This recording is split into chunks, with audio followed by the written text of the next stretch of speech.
यह कहानी तब शुरू होती है जब एक छोटे से गांव में रहने वाला एक साधारण लड़का अपने भीतर छिपी हुई क्षमता को पहचानने की कोशिश करता है और हर सुबह सूरज की पहली किरण के साथ वह खुद से यह वादा करता है कि एक दिन वह अपने जीवन को इतना बड़ा और अर्थपूर्ण बनाएगा कि पूरी दुनिया उसके नाम को याद रखेगी। और उसके पिता जो एक किसान थे अक्सर उसे कहते थे कि बेटा, मेहनत से बड़ा कोई धन नहीं और ईमानदारी से बड़ी कोई ताकत नहीं। इसलिए अगर तुम इन दो बातों को पकड़ लो तो दुनिया की कोई शक्ति तुम्हें रोक नहीं सकती। और लड़का ये बात अपने दिल में रखकर आगे बढ़ता है और स्कूल जाते समय भी वह रास्ते में पेड़ों, खेतों और आसमान को देखते हुए अपने सपनों की उड़ान को महसूस करता है।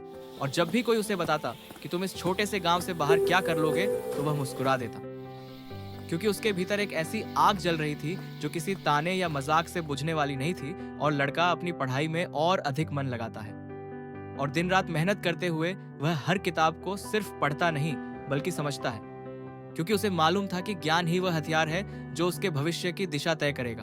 और हर शाम वह अपने दादा के पास बैठता, जिनकी आंखों में जीवन का सारा अनुभव छिपा हुआ था। और दादा उसे कहते कि बेटा, दुनिया में दो तरह के लोग होते हैं, एक वे जो अपने हालात को बदलने की कोशिश करते हैं और दूसरे वे जो हालात से हार मानकर अपनी किस्मत को दोष देते हैं। और तुम्हें पहले वाले में होना है, क्योंकि वही लोग इतिहास लिखते हैं। और लड़का दादा की इन बातों को अपनी नसों में बहते हुए महसूस करता है और अपने भीतर एक नई ऊर्जा लेकर हर दिन की शुरुआत करता है। और स्कूल के बाद वह खेतों में अपने पिता का हाथ बटाता, ताकि वह समझ सके कि मेहनत कैसी होती है और कैसे खेत में पसीना बहाने वाला इंसान ही अनाज का असली मूल्य समझता है। और यही कारण था कि वह जिंदगी की हर छोटी चीज की कीमत जानता था। और इसी समझ ने उसे अपनी उम्र से कहीं ज्यादा परिपक्व बना दिया था। और एक दिन उसके स्कूल में एक प्रतियोगिता की घोषणा हुई, जिसमें पूरे जिले के छात्र हिस्सा लेने वाले थे। और लड़के ने तय किया कि वह इसमें अपना सर्वश्रेष्ठ देगा, क्योंकि यही वह मौका था जिससे वह अपनी क्षमता को साबित कर सके। और कई दिनों तक वह देर रात तक अपनी तैयारी में जुटा रहा और उसकी माँ उसे समझाती कि बेटा, सेहत भी जरूरी है। पर वह मुस्कुराकर कहता कि माँ, यह समय मेरी जिंदगी का सबसे महत्वपूर्ण समय है और मैं इसे ऐसे ही जाने नहीं दूंगा।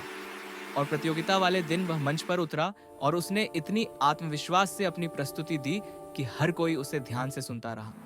और जब परिणाम घोषित हुए तो उसका नाम सबसे ऊपर था और पूरा गांव गर्व से भर गया।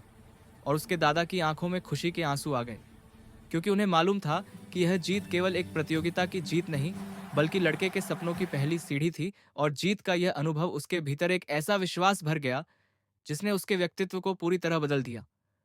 और उसने यह निश्चय किया कि अब वह अपने गांव की सीमाओं से बाहर निकलकर बड़े शहर में जाकर अपनी पढ़ाई पूरी करेगा और अपने सपनों को ऊंचाइयों पर ले जाएगा। और जब वह शहर पहुंचा तो उसने वहां की तेज रफ्तार जिंदगी को देखकर पहले तो थोड़ा घबराया, लेकिन जल्द ही उसने खुद को उस माहौल के अनुसार ढाल लिया, क्योंकि वह जानता था कि जो बदलाव को अपनाता है वही आगे बढ़ता है। और शहर में उसने हर दिन नई चुनौतियों का सामना किया, कभी पैसों की कमी, कभी समय की तंगी, कभी पढ़ाई का दबाव। लेकिन उसने कभी हार नहीं मानी, क्योंकि उसे दादा की बात याद रहती थी कि कठिनाई सिर्फ यह जांचती है कि तुम अपने सपने के लायक हो या नहीं। और उसी सोच के साथ वह हर परीक्षा को जीतता गया। और एक दिन जब उसकी यूनिवर्सिटी में एक बड़ा प्रोजेक्ट आया, जिसमें सैकड़ों छात्र हिस्सा ले रहे थे, तो लड़के ने उसमें सबसे अनोखा विचार प्रस्तुत किया। और सबको यह देखकर हैरानी हुई कि एक गांव से आने वाला लड़का इतने बड़े स्तर पर इतनी समझदार सोच कैसे रखता है। लेकिन उसे देखकर लोग यह भी समझ गए कि संघर्ष इंसान को निखारता है और अनुभव इंसान को मजबूत बनाता है। और अंततः जब परिणाम घोषित हुए तो उसका प्रोजेक्ट पूरे विश्वविद्यालय में प्रथम स्थान पर चुना गया और उसे एक बड़ी कंपनी से नौकरी का प्रस्ताव मिला। और उसके परिवार वालों की खुशी का कोई ठिकाना नहीं था।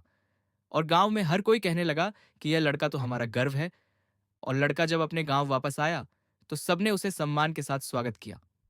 और उसने गांव के बच्चों से कहा कि सपने छोटे बड़े नहीं होते, बल्कि दिल की हिम्मत उन्हें बड़ा बनाती है। और वह बच्चों को सिखाने लगा कि कैसे सोच, मेहनत और ईमानदारी किसी भी इंसान को सफलता के शिखर तक ले जा सकती है। और इसी तरह वह न केवल अपनी मंजिल तक पहुंचा, बल्कि दूसरों के लिए भी रास्ता बन गया। और उसकी कहानी हर बच्चे के दिल में यह आग जला गई कि अगर एक गांव का साधारण लड़का इतना आगे बढ़ सकता है तो हम भी कर सकते हैं। और यही संदेश वह अपने जीवन भर लोगों तक पहुंचाता रहा और यही उसकी असली जीत थी।